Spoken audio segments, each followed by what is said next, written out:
விஜய் கிட்ட அவங்க அம்மா சண்டை போட ஆரம்பிச்சுடுறாங்க. "உனக்கு சின்ன வயசில் எப்படியெல்லாம் பார்த்துக்கிட்டு தெரியுமா, என் மடியிலேயே போட்டு சிரிட்டே இருப்பேன். இப்போ நான் சாதாரணமாக ஃபேனை கேட்டால் கூட நீ கொடுக்க மாட்டேங்கல" அப்படி இப்படின்னு புலம்பி தள்ளுறாங்கம்மா. "போதும் போதும் நிறுத்துமா, இப்போ என்ன உனக்கு ஃபேன் தானே வேணும், எப்படியாவது ரெடி பண்ண கம்முனு" அப்படின்னு சொல்லிடுறாங்க. "சீக்கிரம் போ" அப்படின்னு சொல்லி ஆரம்பிச்சுருக்காங்க. சரி, விஜய் ஃபேன் எடுத்துகிட்டு வரலான்னு போகிறாங்க. போனால் வள்ளி ஹால்லேயே நிறுத்த, "விஜய் நில்லு, சாமான் கழுவு சொன்னேன் கழுவுனியான்னு சொல்கிறாங்க." "அப்புறம் கழுவுறேன் சித்தின்னு சொல்கிறாங்க." "அதெல்லாம் முடியாது, அப்புறம் கரப்பாம்பூச்சி அது இதுன்னு வந்துடும், இப்போ போய் கழுவிட்டு வைப்போ" அப்படின்னு சொல்கிறாங்க. சரிட்டு வேறு வழி இல்லாமல் போயிட்டு கழுவிடுறாங்க. கழுவிட்டு வந்து சரி அம்மாவுக்கு ஃபேன் எடுத்துகிட்டு போகலான்னு வர, கார்த்திக் வந்துட்டு காஃபி வேணும்னு சொல்லி கேட்குறாரு. அப்புறம் போட்டு தரணுன்னு சொல்கிறாங்க. காலையில் போட்டுட்டு வந்து எனக்கு குடின்னு டார்ச்சர் பண்ணிங்க ரெண்டு பேரும். இப்போ உங்ககிட்ட கேட்டால் நீ பண்ணவே மாட்டேங்கிறேன்னு சொல்லிட்டாங்க. இதோ வந்துட்டேன் அப்படின்னு சொல்லிட்டு போய் போட்டுட்டு வந்து கொடுத்துட்றாங்க. அடுத்தது வந்துட்டு போய் எடுத்து போய் கொடுக்கலான்னு போனால், என் துணியெல்லாம் கொஞ்சம் மடித்து வச்சுட்டு ரூமில் அப்படின்னு சொல்கிறாங்க. சரின்ட்டு இவங்க போயிட்டு மடித்து வச்சுட்டு அவங்க வள்ளியோட ரூமில் படுத்துட்டு இருக்காங்க. கரெக்டாக வந்துட்டு அவங்க அம்மா வந்துடுறாங்க. "பாப்பா பாப்பா சரியான இருக்குமா, ஏம்மா இங்கே வந்து ஏம்மா இப்படி பண்ணுற, யாராவது பார்த்தா என்னம்மா நடக்குதுன்னு" கதவை சாத்திடுறாங்க.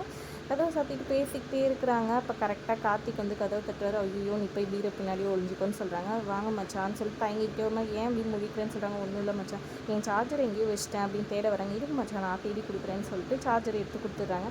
அப்புறம் என் பர்ஸை காணும்னு சொல்லிட்டு பீரோ கிட்டே போக, "மச்சான் மச்சான் இருங்க மச்சான், நான் கொடுக்குறேன் எடுத்து கொடுக்குறேன்னு" சொல்லிட்டு, "இதோ இங்கே இருக்குது" அப்படின்னு சொல்லிட்டு நைஸாக வந்துட்டு எடுத்து கொடுத்துறாங்க. அப்புறம் அவர் பேசிகிட்டே இருக்கிறாரு, இவ ஏதோ சந்தேகமாக இருக்கேன்னு சொல்லிட்டு.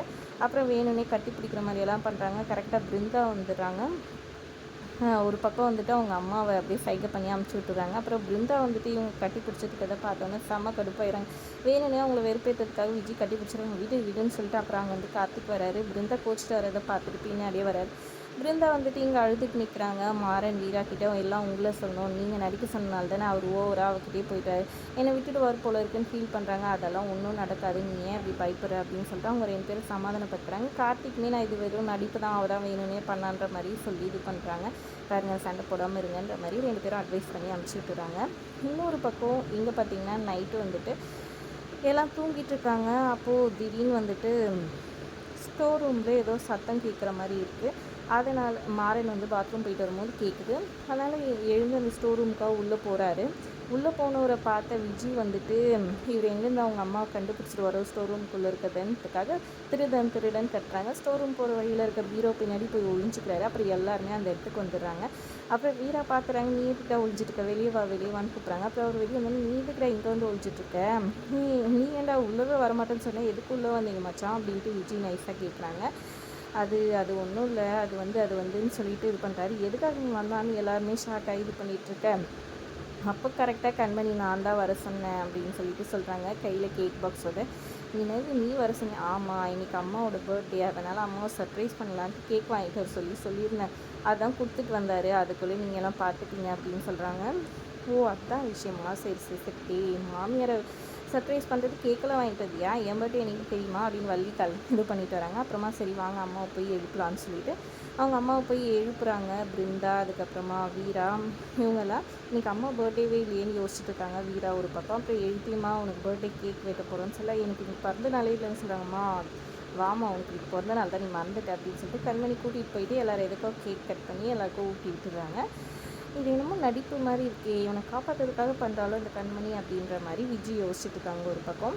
அப்புறம் எல்லோரும் இது பண்ணிட்டு போக ஒரு பக்கம் வந்துட்டு கண்மணிக்கிட்ட வீரா கேட்குறாங்க, "இது மாறனை காப்பாற்ற தான் பண்ணேன்னு சொல்லி கேட்க", "அதெல்லாம் ஒன்றும் இல்லடி, நீங்கள் எல்லாம் மறந்துட்டீங்க அம்மா பிறந்த நாள்" அப்படின்னு சொல்லிடுறாங்க. அப்புறமா அவங்க அம்மா வந்துட்டு கேட்குறாங்க, "ஏய் நீ சும்மா தானடி சொன்னேன், இன்றைக்கி என் பிறந்த நாளே கிடையாது" அப்படின்னு சொல்ல, "ஆமாம்மா, திடீர்னு மாறனை எல்லாரும் கேட்க ஆரம்பிச்சிட்டாங்க, என்ன பண்ணுறதுன்னு தெரியல, கிச்சனில் ஃப்ரிட்ஜில் வந்துட்டு இந்த கேக் இருந்துச்சு, உடனே ஹாப்பி பர்த்டே அம்மா நீ எழுதி எடுத்துகிட்டு வந்துட்டேன், அதனால தான் கேக் வெட்டினேன், அவர் காப்பாற்றுறதுக்காக தான்" சொல்கிறாங்க. "நீ இப்படி இருக்கணும்டி, சந்தோஷமாக இருக்குடின்னு" அவங்க அம்மா சந்தோஷப்படுறாங்க. அதுக்கப்புறமா எல்லோரும் போக போக கண்மணியை வந்துட்டு அண்ணி அப்படின்னு மாறன் கூப்பிட்றாரு. "ரொம்ப தேங்க்ஸ் அண்ணி என்னை காப்பாற்றுறதுக்காகன்னு" சொல்கிறாங்க. "இதை பாருங்க திட்டுன்னு இப்படியெல்லாம் சொல்லாமல் கொள்ளாமலாம் கிளம்பி வந்துடாதீங்க, எதுக்காக என்ன பிரச்சனை, யாராவது எதுனா பார்த்துருந்தா என்ன பண்ணுன்னு" சொல்கிறாங்க. அப்புறம் நடந்தது எல்லாத்தையும் இவர் சொல்லிட்டு இருக்கிறாரு, சத்தம் கேட்ச்சு அது இதுன்னு சொல்லிட்டு. இதை பார்க்குறாங்க ராகவனும் வீராவும், ஒரே சந்தோஷமாயிடுறாங்க. அக்காவும் மாறனும் பேசுகிறாங்கன்னு சொல்லிட்டு அப்புறமா கண்மணி மாறா ரெண்டு பேரும் பேசிக்கிட்டீங்க தானே சந்தோஷமாக ரெண்டு பேரும் கேட்குறாங்க. அது வந்து அப்படின்ற மாதிரி கண்மணி தங்கி தங்கி இது பண்ணுறாங்க. "அக்கா எனக்கு இப்போ தான்க்கா சந்தோஷமாக இருக்குது." "அக்காவா, ஆமாடி எனக்கு இப்போ தான் உன்னை அக்கான்னு கூப்பிடணுன்னு தோணுது, இப்போ தான் நீ வந்துட்டு நம்ம அண்ணன் வளர்த்த கண்மணியாக இருக்க, எனக்கு இப்ப ரொம்ப சந்தோஷமாக இருக்க தெரியுமான்னு கட்டி பிடிச்சிக்கிறாங்க. அதுக்கப்புறம் சரி சரி போய் தூங்குங்கன்ட்டு அமுச்சு வச்சுறாங்க.